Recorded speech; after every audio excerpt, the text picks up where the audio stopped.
All right, the next thing I want to talk about is pathologically bored and lonely. So I can't stop drinking. That's another one of the comments now. This one was from, see if I can find it.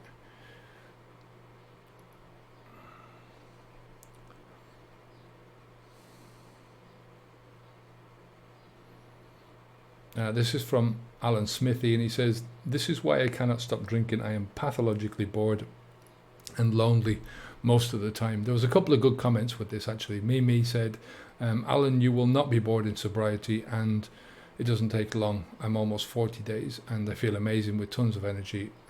I always like to go fishing. Now I fish every day, keep my house clean, my car clean, my garage, etc."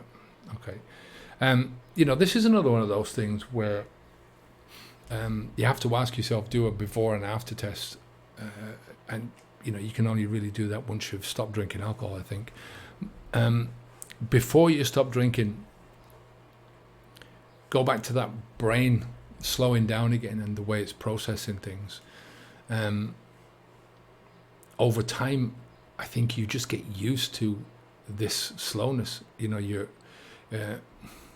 you think about when you're drunk, when you have a drink, everything slows down. Your brain slows down, your speech slows down, you're not capable of walking properly, you're all slanty all over the place, your thinking process is just slow. I think your hearing is affected, everything's affected. You drink enough and the organs in your body start to shut down, so it shows you what kind of a depressing effect it has on you. So that same effect is going on in your brain. Alcohol is one of the few substances that can get past the blood-brain barrier, and the blood-brain barrier is there to protect your brain against viruses and all kinds of shit that's going around your system that shouldn't be going into your brain. And it's one of the things, pure alcohol, that you don't want going through into your interfering with those delicate balances of chemicals. So imagine what that's happening once, and then we get over the hangover, we get over the sickness the next day, and we think that everything's gone back to normal, but it hasn't. It can't, because it takes a bit longer for your brain to come around, and you get used to this over time. So you get used to your brain running on at a slower pace, processing things slower. That's why it's such an insipid habit, because you don't really notice the effects. If you could go back to the first day, if you could see yourself in a year's time or something like that, 2 years time, and you saw the difference in yourself. It's really only when I stopped drinking and I was off the alcohol for a few weeks that I really noticed the difference in how my brain was processing things differently. And like I say, it gets used to this slowness. It takes time for it to develop, but it also takes time the other side as well to unfog, to go back to normal. I think when you're drunk, we're entertained by much simpler, more basic stuff. And this happens again over time. When I remember going to the pub and just listening to the same bollocks, same bullshit from people, and I'm not saying that they were, it was idiotic conversation from idiots, but I was also one of the idiots that was there saying the same things. You're just saying the same things day after day after day, talking about the same crap, sitting in the same stool, and you like that. It becomes a ritual. It becomes part of that relaxation process that you're going into. It becomes part of the habit for you, and you start stripping out one or two of these things and it feels uncomfortable. Another part of the insipidness of the habit. Your brain needs a certain amount of stimulation in order to grow. It's much like a muscle, much like anything that you do. It needs stimulation in the right direction, otherwise you're not going to grow. And with alcohol, that stimulation is just not there, because, as I say, the depressant effect of alcohol is pulling you down in so many different ways, but most particularly in this way, with your thoughts. And without alcohol, your brain starts to process faster. But it takes a while to get away from that drinker's mind. And when I talk about the drinker's mind, I'm talking about you're within that habit. You're thinking in that sense of a drinker. You're thinking in the sense of this is what I do in the evening. This is what I do to entertain myself. This is what I do to relax. This is what I do to socialize. And your brain is, the more you drink, the more your brain thinks along a certain wavelength. It thinks along certain thoughts, and it takes a while for you to uncouple yourself from that. That the habit of drinking is not just one habit, it's several different habits that are under that same instant gratification habit, that same alcohol habit. So, that drinker's mind, it just, once you get rid of that, it gives you a much wider scope for life and for thinking. And that's the boredom aspect of this. But if you take the loneliness aspect of the same thing with alcohol, people are selfish when they drink or take any drug because you're the only one who's getting the buzz from it. Do you get what I mean? It's you're on a different wavelength to everyone else. A self-dummification.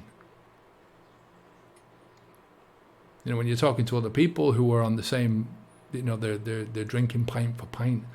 That's why rounds are so popular. You drink the same as me, and if you drink the same as me, we're on the same wavelength all the time. We're talking on the same bullshit.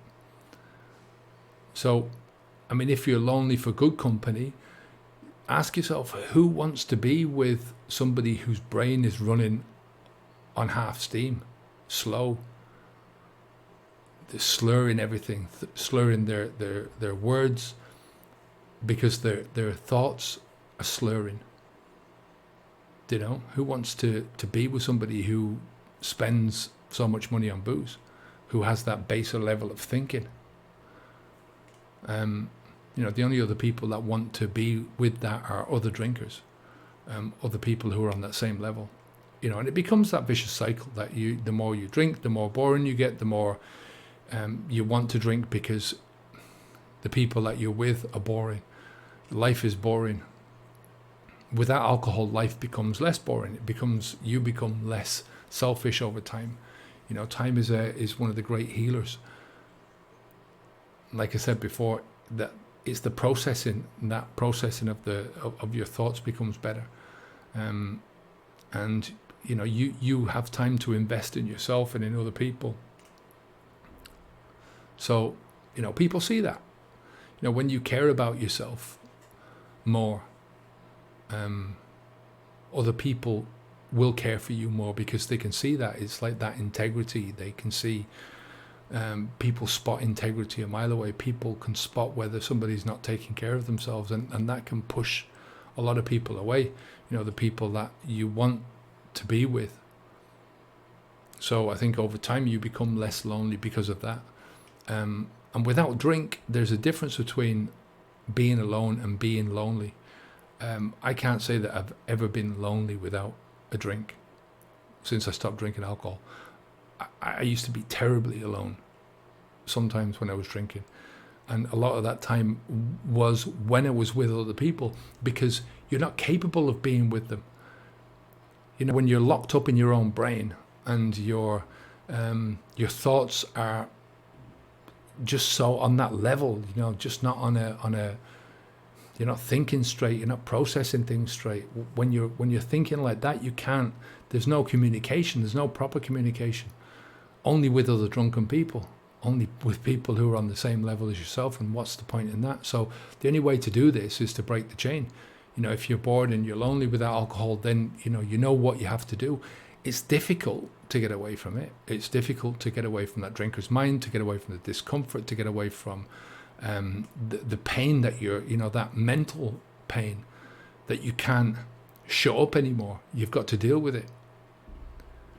But if you want to get to that best possible version of yourself in your life, reach your potential, then you've got to do it. And it's worthwhile pushing yourself through the the narrow discomfort that you're going to push yourself through. And if it's happening more and more, if you can't deal with it, then you need to get help outside of that. Alcohol's not going to deal with it. There's no other drug that's going to deal with it. You need to get therapy, and oftentimes it takes having yourself in a situation where you haven't got a crutch to turn back on. Then you might go and get the therapy, spend the money that you were spending on alcohol and on therapy. I mean, you can get there's always people that you can turn to. So listen, if you haven't subscribed, please subscribe. We're trying to get to 50,000 subscriptions. I'm Kevin O'Hara for habitsv2.com. We help people to stop drinking alcohol and to get to that best possible version of themselves. Take care of yourself, and I'll speak to you again soon. Onwards and upwards.